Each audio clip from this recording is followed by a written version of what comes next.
اے مالک کائنات، اے مالک شہنشاہات، اے یوسف و یعقوب کے خالق، تو اپنے اس بندے کو دنیا کی رنگینیوں سے نکال کر اپنے رنگ میں ڈال دے، وہ رنگ جو وقتی نہیں دائمی ہے۔ پھر چاہے میری ہستی میں کتنے ابال آئیں، کتنے طوفان آئیں، یہ رنگ کبھی نہ اترے، یہ رنگ کبھی کچا نہ ہو، کبھی پھیکا نہ ہو۔ روح میں یوں سے رعایت کر دے کہ پھر دنیا کی رنگینیاں میری آنکھوں کو خیرہ نہ کر سکیں۔ میرے مالک، تیرا بندہ اپنی ذات کی بکھری ہوئی کرچیاں لے کر تیری دہلیز پہ شرم سے سر جھکائے کھڑا ہے، تو اسے خالی نہ موڑنا، اور تجھ سے کیا پڑتا، تو دلوں کے حال بھی خوب جانتا ہے۔ یا الہی، ہر جگہ تیری عطا کا ساتھ ہو، جب پڑے مشکل شہ مشکل کشا کا ساتھ ہو۔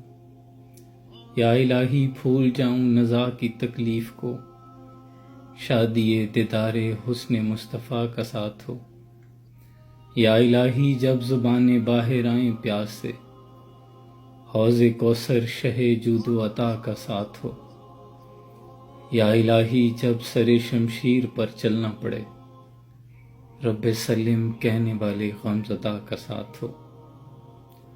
خدایا بحق کے بنی فاطمہ، کہ برقول ایماں کنی خاتمہ، اگر دعوت امرد کنی ور قبول، منو دست دامان آل رسول۔ اے اللہ، آل رسول کا دامن تھام کے مانگ رہا ہوں، مجھے خالی نہ موڑنا۔ لی خمسۃ اطفی بہا حر الوباء الحاتمہ، المصطفیٰ والمرتضیٰ وابناہما والفاطمہ۔ اے ذوف، تر احمد پہ گرا دے، دربان کہیں اٹھ، میں کہوں اٹھا نہیں جاتا۔ اے اللہ، تو اپنے اس بندے پر اپنا فضل فرما۔ تو جانتا ہے کہ میں تھک چکا ہوں، ٹوٹ چکا ہوں۔ تو نہیں تو کہا تھا کہ اپنی جانوں پہ ظلم کر لو تو میرے در پہ آ جایا کرو۔ اے اللہ، تیرا بندہ حاضر ہے، تو اپنا فضل فرما۔ تجھے والضحیٰ کے چہرے کا واسطہ، اپنے حبیب کے طفیل، میری دعاؤں کو شرف قبولیت عطا فرما۔ آمین یا رب العالمین۔